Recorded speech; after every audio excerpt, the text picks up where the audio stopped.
Vamos lá, meninos e meninas, dando continuidade à disciplina Sistema Elétrico de Potência, a gente vai falar um pouquinho hoje sobre a parte de distribuição de energia, né? Então, quando a gente analisa o CEP de um modo geral, a gente tem a parte da geração, onde a gente pode ter uma geração através do nuclear, da água, do vento, do sol. Então, de acordo com o insumo que tem mais naquela região, a forma mais adequada de se produzir energia. Aí, depois de gerado, passa ali para um sistema, né, de subestação, onde vai ocorrer uma elevação da tensão, que vai ser transmitida essa energia até chegar nas proximidades do seu consumo, onde vai passar por outra subestação, no caso a abaixadora de tensão, para que possam ser transmitidos, né? Distribuídos, desculpa. Depois de transmitidos, vai ser distribuídos, né? Ali no sistema primário e vai passar por um transformador, chegar no sistema secundário e vai ser entregue ao consumidor, tá? Então, a gente tem toda essa parte de sistema do CEP e hoje a gente vai falar da distribuição. Então, o que a gente tem nisso, né? Depois de gerada, a energia é escoada pelas chamadas linhas de transmissão. Essas linhas de transmissão carregam energia em alta tensão por longas distâncias e até chegar às cidades.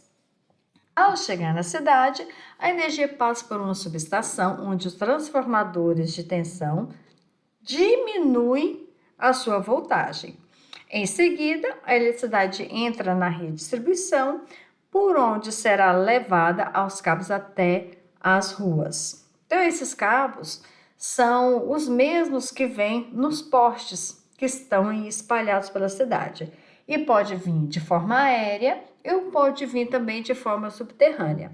A gente vai ver numa aula um pouco mais para frente como que você define se vai ser aéreo, se vai ser subterrâneo, quais os critérios que podem ser utilizados para definir essa forma de distribuição, tá? Então, a gente tem aqui, ó, quando a gente pega aqui a entrada, né, da linha, né, no exemplo aqui do barramento de 69 kV, a gente vai ter o transformador, que vai passar de 69 para 3,8, né? Então, a gente tem aqui uma subestação, passou de 3 para 3,8, vai chegar ali na sua rede primária, tá? Aquele poste de energia que tem ali na sua rua.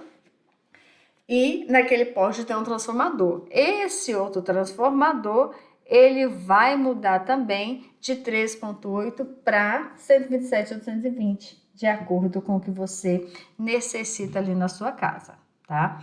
Então, o sistema é bem simples assim, e a gente vai depois ver quais são os equipamentos que são utilizados nesses postes, ok? Então, a gente tem, igual a gente comentou agora há pouco, a geração com a hidroeletricidade, que aí tem a hidrelétrica e a maremotriz, a termoeletricidade e a nucleoeletricidade, que são as termoelétricas e as usinas nucleares, e as energias renováveis, que aí entra a parte de energia eólica e energia solar, que é o que a gente tem em maior geração no Brasil, né? E a distribuição de energia elétrica no Brasil, ela é feita por meio de uma integração, né, da produção, da transmissão e distribuição ao consumidor final. Essa rede nem sempre ela foi integrada, então ela não fazia parte dessa integração desse CEP, digamos assim. Então, no passado, antes do processo de industrialização, que foi intenso na região sudeste do país, as linhas de transmissão e distribuição eram isoladas e visavam atender ali as necessidades locais, tá? Porém, a dimensão continental do Brasil, urbanização, industrialização e o aumento mesmo da demanda por energia elétrica em algumas regiões, principalmente no sul e sudeste, motivaram aí essa integração do sistema de energia elétrica no país. Ou seja, aquilo que é gerado ali na proximidade do consumidor não era suficiente para a atender esse consumo. Então, houve a necessidade dessa integração para que se produza eletricidade em um determinado local e traga para onde a gente tem os maiores centros de carga. E outro fator importante, né, para essa necessidade de integração era que, em muitos casos, a produção de energia, e em grande parte da origem hidrelétrica, né, que é no nosso país, não estava localizada próxima aos locais de maior consumo, como os grandes centros urbanos e as regiões industriais. A distribuição, né, então, se caracteriza como segmento do setor elétrico dedicado à entrega dessa energia elétrica ao seu usuário final, ao seu consumidor final. Então, por exemplo, como a gente está na região de Minas, né, no site da CEMIG a gente tem algumas normas, né, uma documentação que visa a adequação dos projetos de redes novas, também da reforma ou extensão da rede, padronização de aterramento, proteção, estruturas, poste, cabeamento, então tudo que se refere a essa parte da distribuição. Então, a gente tem lá, por exemplo, o Manual Técnico e Comercial de Instalação do sistema, né, em consumidores livres. A gente tem a AND, a gente trabalhou muito a AND 5.1, né? Vocês lembram que o ano passado a gente usou a AND 5.1. Aí, só que a gente tem inúmeras outras ANDs. Então, a gente tem, por exemplo, a 2.2, que fala sobre instalações básicas da redistribuição aérea rural. Então, a gente vai ver um pouquinho disso aqui, tá? Uns 2 meses mais ou menos, ou talvez nem isso. A gente vai ver sobre essa parte rural.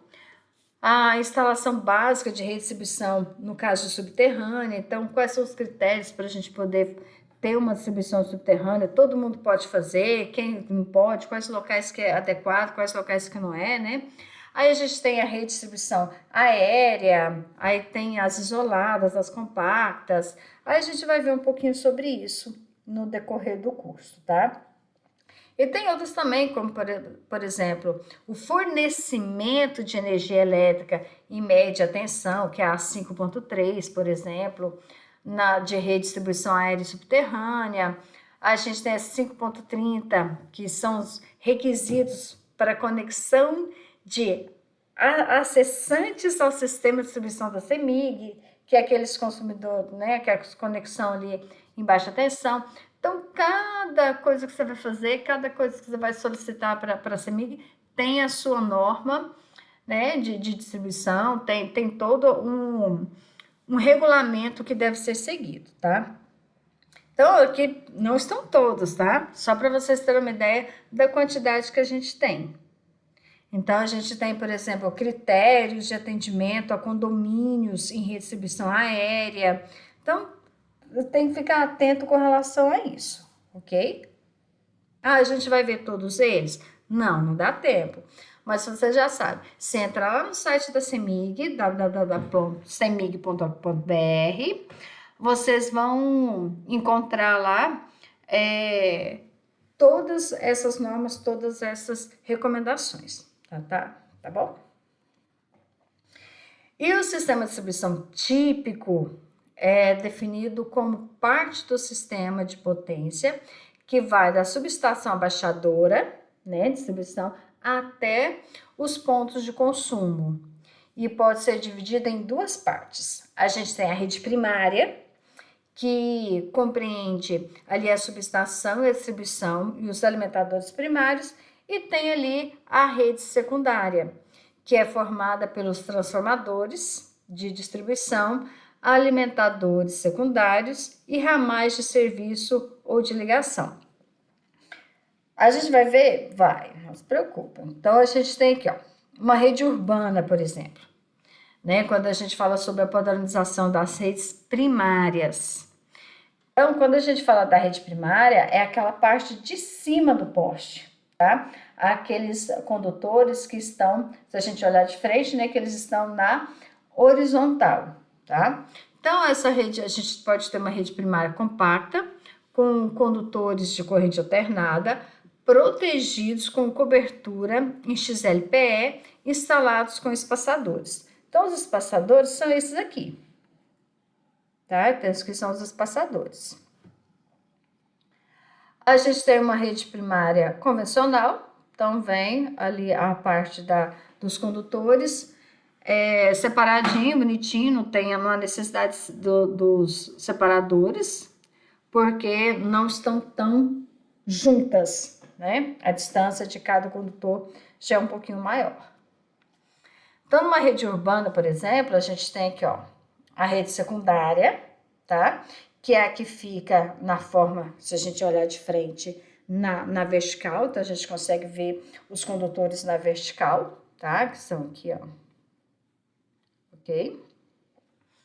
E com cabos multiplexados. Então, a gente vai ter cabos multiplexados também, tá?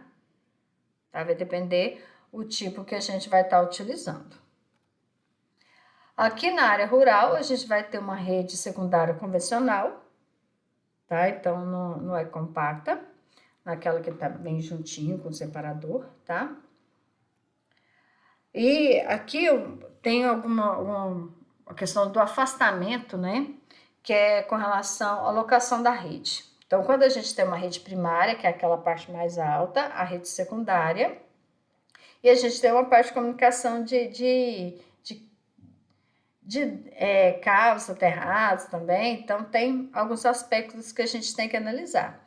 Então, dependendo do local, é a altura que vai ter que estar esses condutores. Então, no caso de rodovia, tem que estar ali pelo menos a 7 metros, tá? Vias urbanas, que são as ruas e avenidas, a gente vai ter ali de 5 metros naquela parte mais baixa, tá? De 5,5 metros a rede secundária e 6 metros a rede primária. Então, dependendo de onde você vai estar, vai ser essa distância. Aquelas onde são exclusivas de pedestre, não passa carro, caminhão, aí já é uma altura reduzida, 3 metros para aquela parte mais baixa, né, que é muito utilizado para telefonia, 3,5 metros a secundária e 5,5 metros a primária. Então, de acordo com o que você vai ter ali naquele ambiente, é a altura que você vai estar utilizando, tá? Essas são as alturas mínimas. Então, o que vem ser essa rede compacta, né? Que é um tipo de projeto de distribuição aéreo de energia elétrica, que recebe esse nome de compacto justamente pelo fato de possuir esses separadores das fases. Então, ele separa as 3 fases, tá? E esses passadores são losangulares e são responsáveis por impedir o contato direto entre os cabos da rede. Então, eles são protegidos pelo fato de contarem com uma espécie de capa, porém é importante salientar que eles não estão livres do risco de descargas elétricas, tá? Então, ele ajuda, mas não tem uma proteção 100%, ok? Afinal, muitos pensam que, pelo fato de possuir essa capa, tem essas capinhas aqui, ó, é pequenininho, mas acho que dá para vocês verem aqui, ó, umas capinhas cinza, elas são até durinhas, tá? Há nele isolamento elétrico, mas não é o que ocorre, tá? De fato. Portanto, como foi dito, essa proteção não elimina os riscos de choque, ok? No próximo vídeo eu dou continuidade.